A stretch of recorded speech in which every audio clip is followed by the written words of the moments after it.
Good morning friends. నేను మిద్దె పైన ఒక కుండీలో సొరకాయ పాదు పెట్టాను.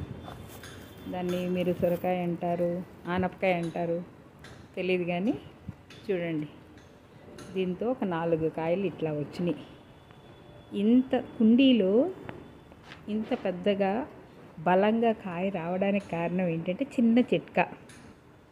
మన ఇంట్లో ఏదైనా హెల్త్ బాగాపోయినా లేదా జ్వరం వచ్చినా ఏదో ఒక మెడిసిన్ వాడుతూ ఉంటాం కదా. అవి ఒక 5-10 తెచ్చుకుంటాం, 4-5 వాడతాం, వదిలేస్తాం. వాటిని ఏం చేయాలంటే మనం ఈవినింగ్ వాటర్ పోస్తాం కదా, అప్పుడు ఆ పాత ట్యాబ్లెట్స్ ఈ మొక్క మొదల్లో పెట్టి వాటర్ పోసేయండి. ఒక్క ట్యాబ్లెట్ చాలండి, 15 రోజుల వరకు ఇంత బలంగా చెట్టు పెరుగుతుంది. అవి ఎట్లాగా మనం ఎక్స్పైర్ అయిపోతూ ఉంటాయి, కొన్ని పాడైపోతూ ఉంటాయి. దాన్ని ఏం చేయాలంటే మనం ఈ విధంగా మొక్కలకి ఏ ట్యాబ్లెట్ అయినా పర్లేదు, దగ్గుతో కానీ, జ్వరం కానీ, ఎంత విటమిన్ ట్యాబ్లెట్స్ కానీ, బి కాంప్లెక్స్ కానీ, హెడేక్కి కానీ ఏదో ఒక ట్యాబ్లెట్స్, లేకపోతే సిరప్స్, లేకపోతే ఏదైనా పౌడర్స్ తెచ్చుకుంటూ ఉంటాం ఆయుర్వేదం షాపుల నుంచి.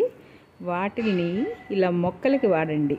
చాలా చక్కగా బలంగా చాలా హెల్దీగా కూడా వస్తూ ఉంటాయి. కుండీలో ఇంత పెద్ద కాయ వచ్చిందండి మాకు. ఇలా 4-5 కాయలు కోసాము.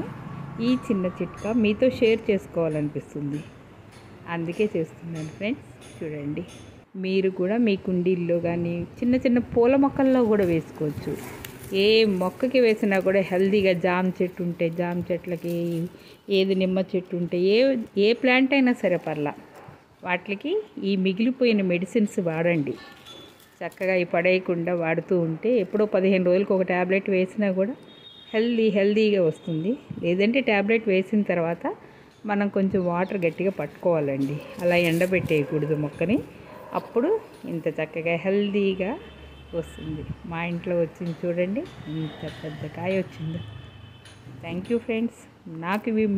నా వీడియో మీకు నచ్చితే గాక please subscribe. Thank you so much.